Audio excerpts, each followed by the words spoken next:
Hi there, it's Paul from Devongunsmith Diaries, and this one is a little bit of a cheat.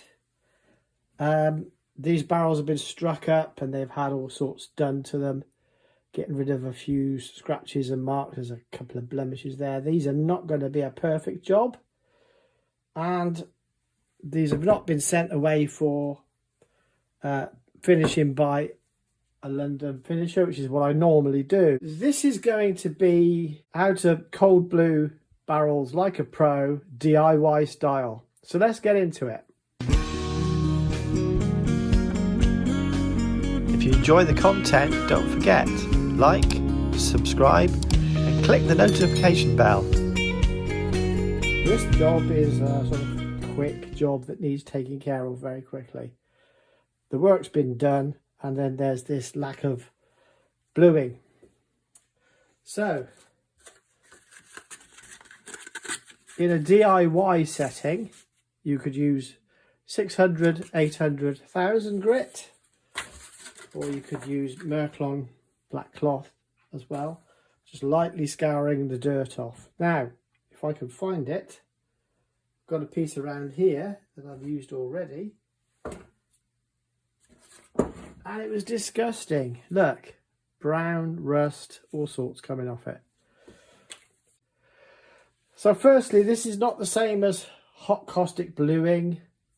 This is not traditional rust bluing. This is good old fashioned, quick and easy, quick bluing. Okay, now there's plenty of bluing salts you can buy, and they all have the same sort of constituents: phosphoric acid, silicon trioxide or something, and copper sulfate are the most common ones.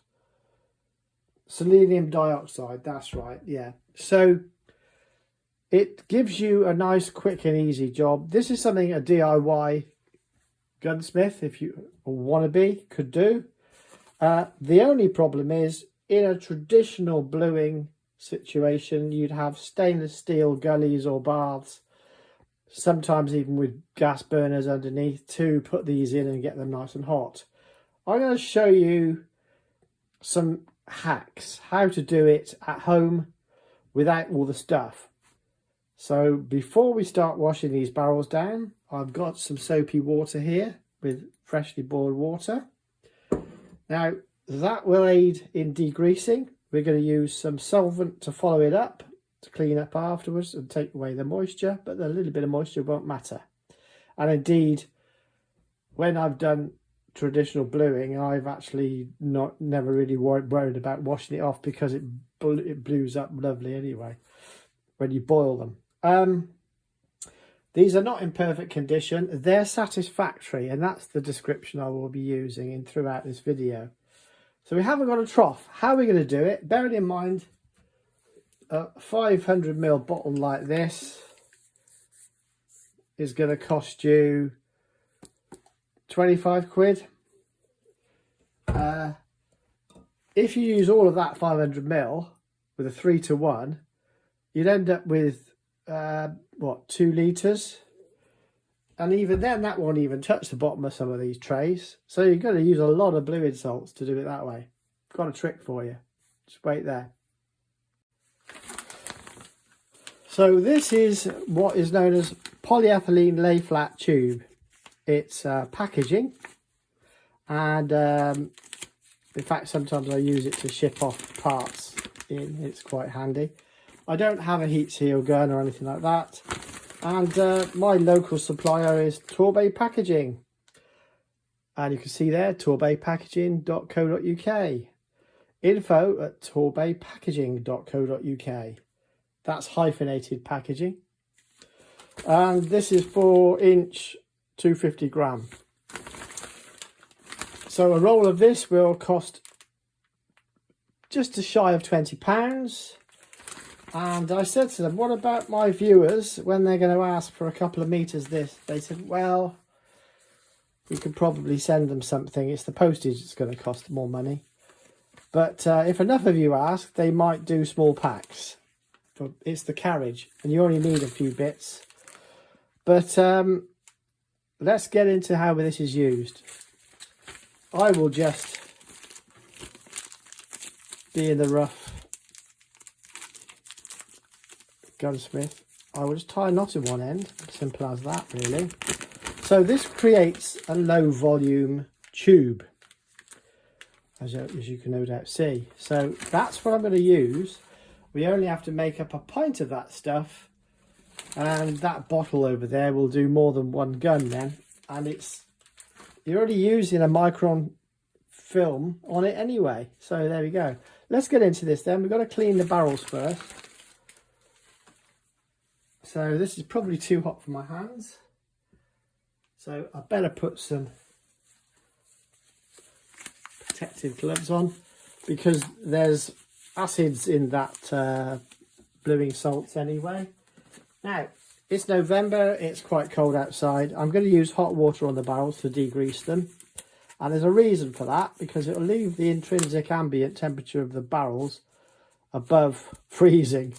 They'll be a bit warmer, and that will help with the reaction. So let's just crack on. Yeah, that's working nicely.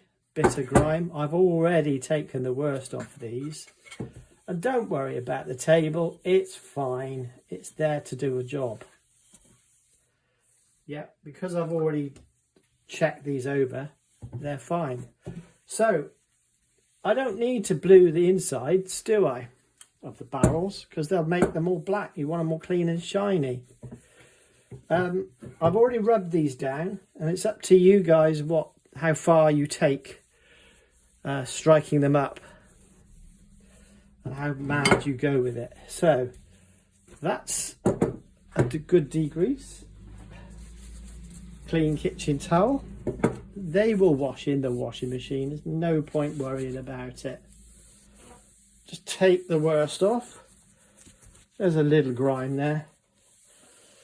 Now, you can, for extra efficacy, use a bit of solvent, and why not? That'd be fine. Better dry that off, because I don't like wet. I don't like leaning on wet surfaces. Right, I should take those out, but first I've got to get some corks, some wine corks. Be right back. So I buy these from the local hardware store. Can we get them to fit? These are synthetic corks, which are disappointingly not quite the same. They are theoretically able to be squoze. That's a proper word, guys. So I'm going to have to turn these down on the linisher to get the effects I want. I'll be back. Okay, so it turns out it is real cork underneath there, guys. So I've got some sort of weird waxy coating on them for health and safety, I suppose. So there's one gone there. That's the final one, if I can get it to squeeze in. No reason why I shouldn't be able to. Right. So now I've just reduced the volume once again. Now, some of you will be crying out, you've left the ejectors in, Paul. What the hell are you playing at? Right. Dirty hack. Quick hack. Get some silicone grease. I've got my clean gloves on once again, so I've got to be careful. So I don't want to put grease back on everything, having degreased it. But put a big thick glob of grease, silicone grease there, all around here. It doesn't matter if we blew that. Oh, look at that. Epic fail. Grease will kill everything else. So there you go. They are protected. And I can strip that down. I've just got to get that little bit degreased there, because that will show. What a pain. Got it on my glove. What a travesty. What a cowboy. Honestly. Fortunately, it's disposable. I'm going to quickly use some solvent to wipe that down, because these things happen. There's no point in getting all freaked out about it. I'm sure one of you will do a face palm in the... People are so opinionated. It's quite funny. Right.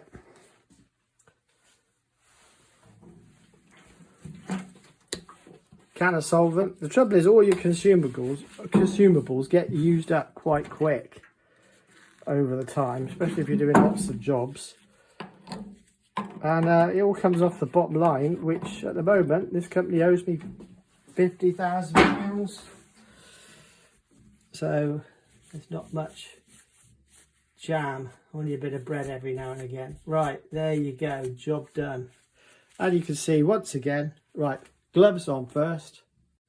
Now we'll see if this solvent takes the gloves off, but let's just quickly degrease these anyway. There's a little bit of residual rust markings, to be expected, frankly. There you go. Using water will exacerbate the rusting process. This is why you can't mess about with this too long. Right, last job.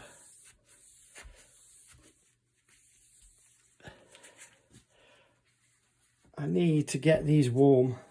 Right, that's degreased. They are in pretty good shape, but I do need to warm them up. Or do I? Let's just get that bag. Let's get these in the bag. Let's see what happens, guys. So this is a no mess gunsmithing hack by yours truly. I actually give myself little challenges, those being if I don't have all the equipment, how do I do it? I need the solvent, don't I? So I've got a 50% of this. So what I'm going to do now is going to make up another 50% because it's 3/4 to water. I'm going to put hot water in. So I've got enough to basically the same again. I'm going to just put the same again up to that label roughly. I'll be back with some hot water and mix it up. So this will then be warm. And that's how I get the reaction going. But you don't want it hot because it'll melt the plastic. See you in a minute, guys. Okay, so this was 1/4 blue ink salts, 3/4 water, of which 2 of those were recently boiled.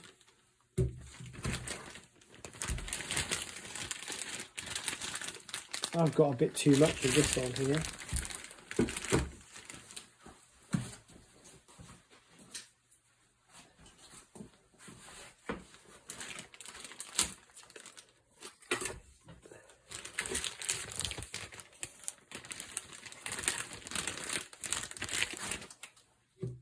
Anyway, see if I can do this on camera. This is going to be such fun.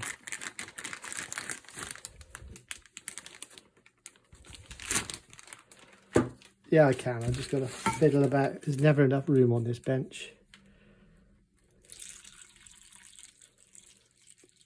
Got to do this swiftly because it'll start reacting on one part before it does the other. Right. Oh, I've got a hole. Oh, I've got a leak. I've sprung a leak. Epic fail. Not bothered. I'm just going to keep going. Quickly tie a knot.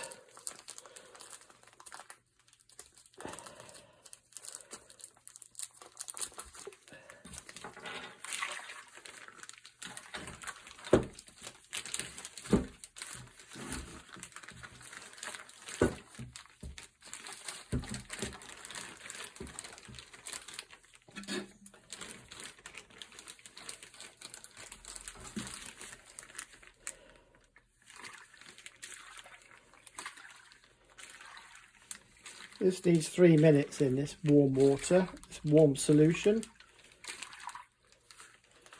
So I've got to just pinch this up a little, make it a bit tighter.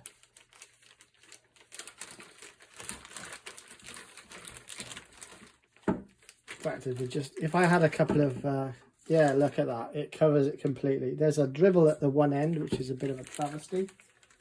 See if I can't fix that problem. Oh, there's just occasionally little pricks out that come out. There we are. It is what it is. For the small amount of weeping, I'm not bothered. I can wash it off afterwards. So I'm going to just start timing this.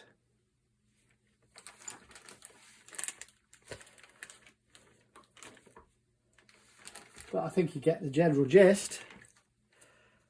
I'll be back in a minute.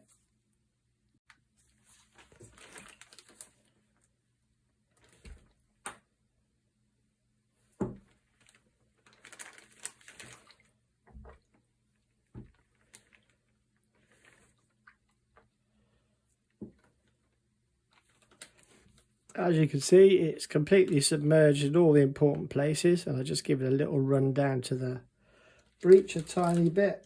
There's just a tiny weep hole. What I've done is I've taken it off the roll I got from Torbay packaging. Instead of wasting the first turn, which has had all the abrasion and the storage and knocks about, there's a pinprick hole in one place. This 250 gram is fine. If you wanted to go a bit mad, you could get 500 gram, but this is a 4-inch lay flat tubing package. Yeah, there's a slight leak here, not terribly, but this is still no muss, no fuss. If I had to do this for cold blues, I wouldn't be that terribly bothered. Now, if I wanted to, I could wash this off and leave it overnight, and that would soften to a brown haze, and I would burnish that haze off with some kitchen cloth, clean dry kitchen cloth. Just the cellulose fibres is enough. And I could then boil these and they would become traditional blue, but unless you've got a boiling tubes and all that kerfuffle, you can stop it just here right now. I need a jug, don't I, guys? Or something. Oh, there's a clean jar there. Can I get that lucky? Who knows? So what I'm going to do, I'm going to cut the wrong end. Let's cut the, sorry, just knocked you again. Right. So the barrel's now got a hole on this end, the tube, because it's disposable, you see. I used to keep all this sort of stuff. You know, I used to always have all the tubes. I've tried different iterations. Tried gutter piping and stop ends and all that kind of stuff. And it always ends up either rusted if it's steel or broken if it's plastic. And it's just a pain to use when this packs away so easily. And this is like the first step of the traditional bluing. It's just simply cold bluing. But oh yeah, oh wait, that's nice. Yeah, I'm not ashamed to say that that's not bad. Right. So my tube has now done its job, and it can pop in the bin. I've not created ecological disasters because this stuff is quite unpleasant. All I've got to do now is roll these under hot water, and presto. Not a bad job so far. We're going to get into the rest of it in a minute. So I'm going to put this bottle away. I'm going to give a clean up. I'll do that off camera. You don't need to watch me cleaning up. It's boring. Okay. Well, they have a lovely dark colour. Not going to lie. At the moment, I need to just quickly give them a bit of a wipe down. Yep. They've taken to that beautifully. Oh, yeah. Right, so with these sort of bluing salts, it will rust fast. I mean, really fast. If you go to lunch and leave them on the table, they'll be red rusty by the time you get back. I don't want to take too much of the material off, but I don't want it to be a funny colour either.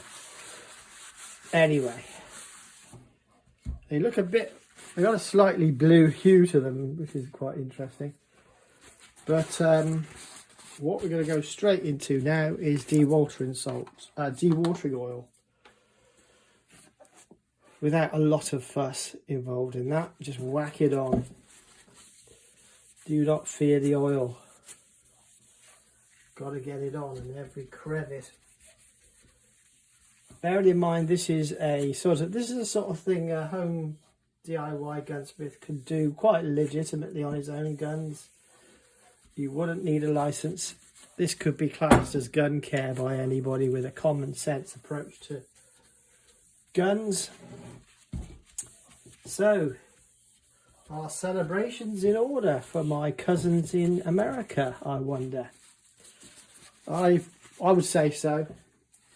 Certainly with the First and Second Amendment rights, I think they'll be protected now, which has got to be a good thing. I don't bang on about gun rights, but interestingly, we had the Bill of Rights, 1698, which part of your American Constitution was based upon.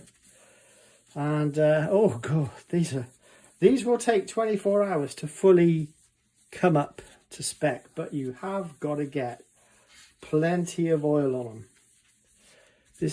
When I get them from the London barrel bluer, they are drenched in this stuff. They come in newspaper drenched in it, but he's obviously done the traditional rust blue, which is amazing.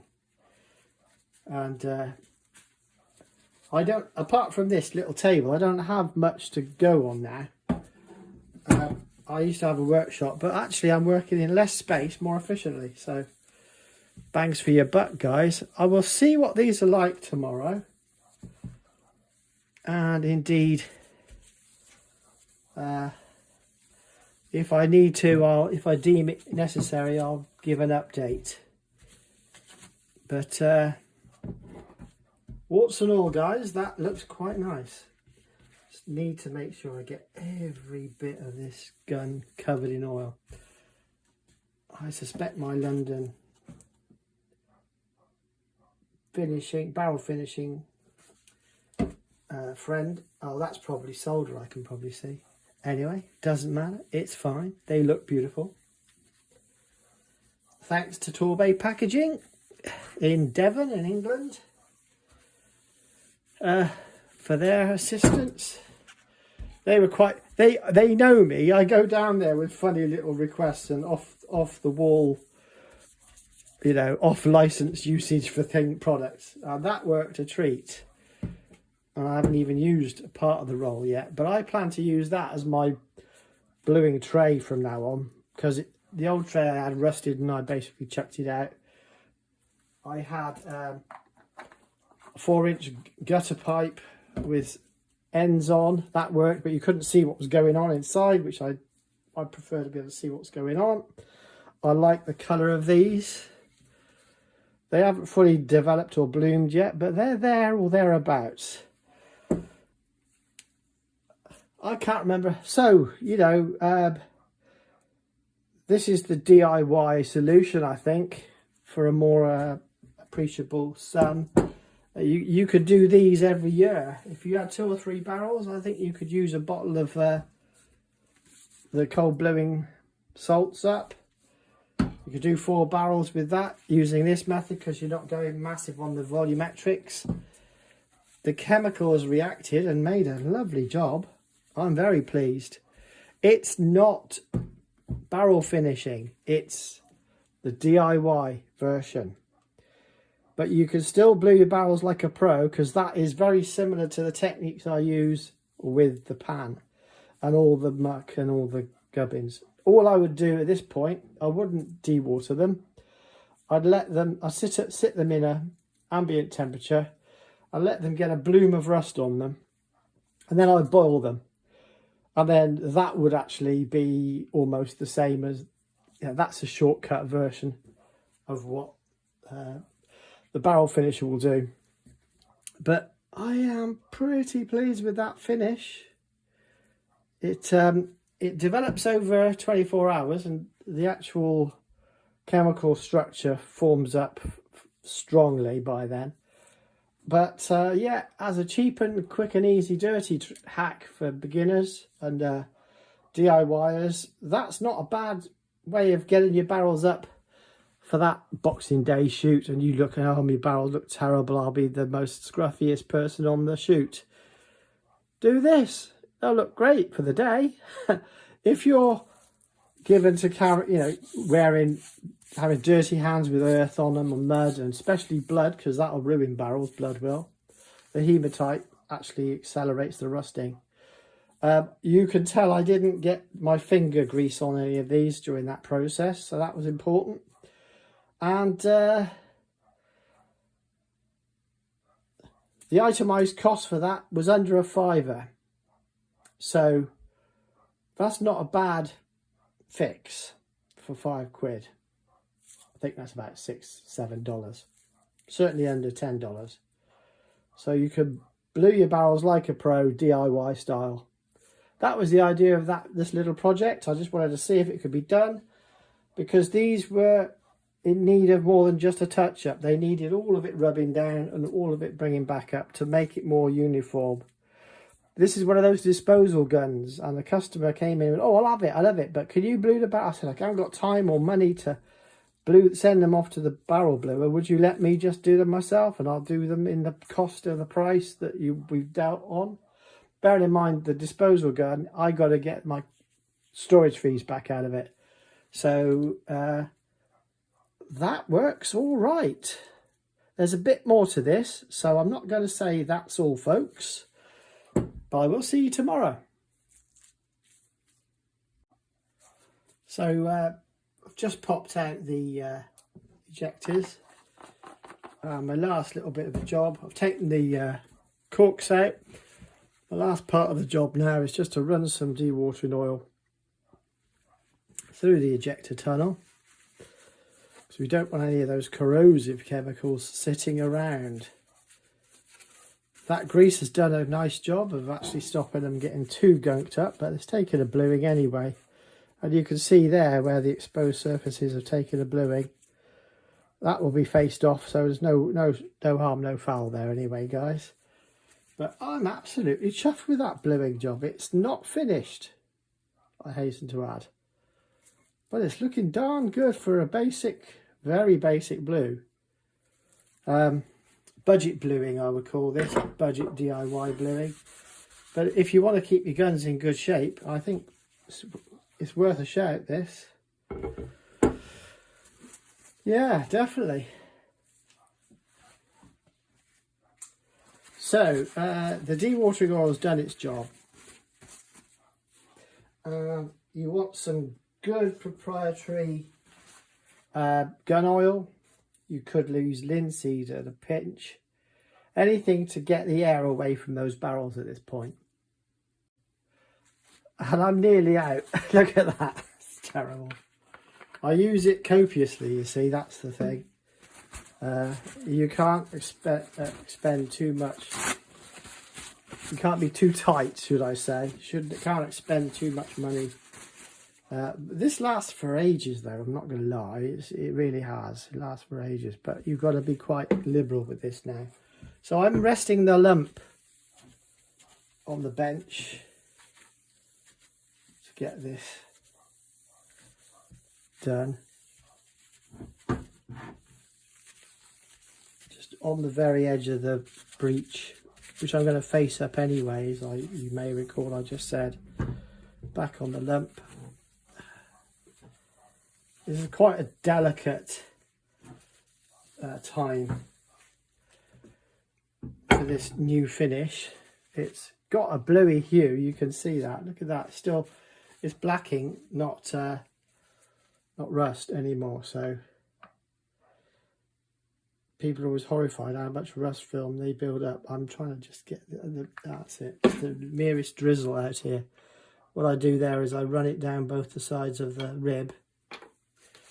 Just push that down to make sure it's fully penetrated. You see, I've done this once or twice. And it's the same finishing practice as you would if you'd boil blue these barrels, or even if you'd caustic blued them. It's all back to the oils. You've got the finish you want. I'm actually quite pleased with that. I'm really quite pleased with that. I didn't think it would come out this good. So this was a sort of like reverse engineering what I already know and have done many times in a DIY application to see if we could actually not cut corners. There's only one way to do barrels properly. Right, so if I do caustic bluing on these, the caustic salts, when they're mixed with water, reach such high exothermic temperatures. Oh wow. Oh wow, I love that.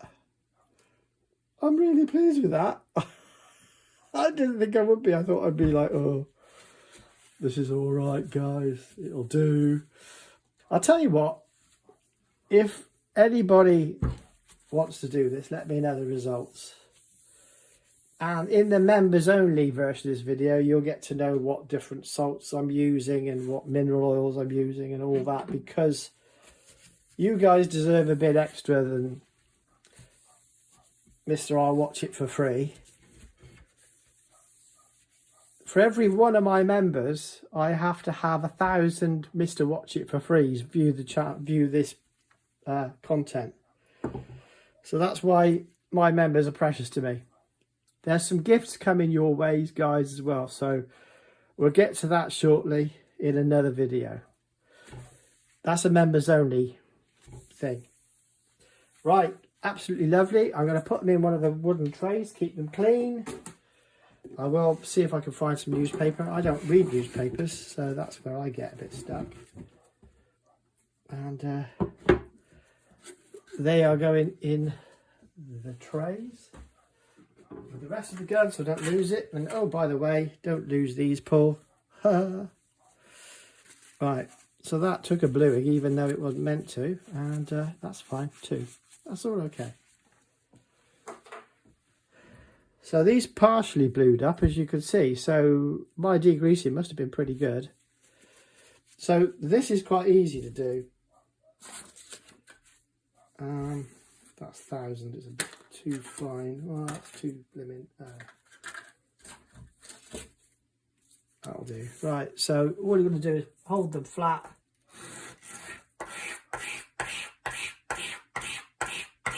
Draw them across the face.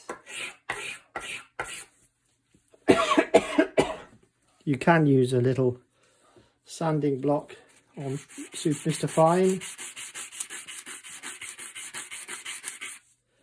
There you go, polish back up again. You can go through the grits if you want a high polish as well. That's always the preferred method. There you go. There's nothing wrong with those. A little bit of cleaning is all you need. One. There's the other one. There it is. Just take off any moisture.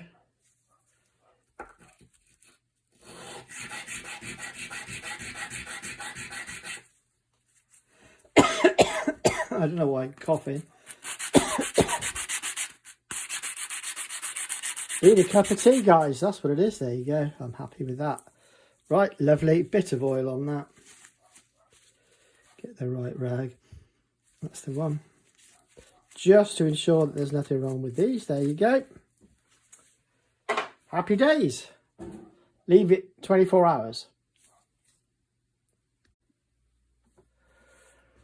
Right.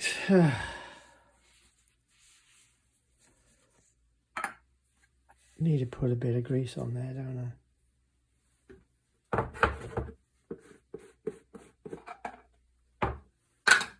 Just while it's all a bit new. Going to put an excess of grease here.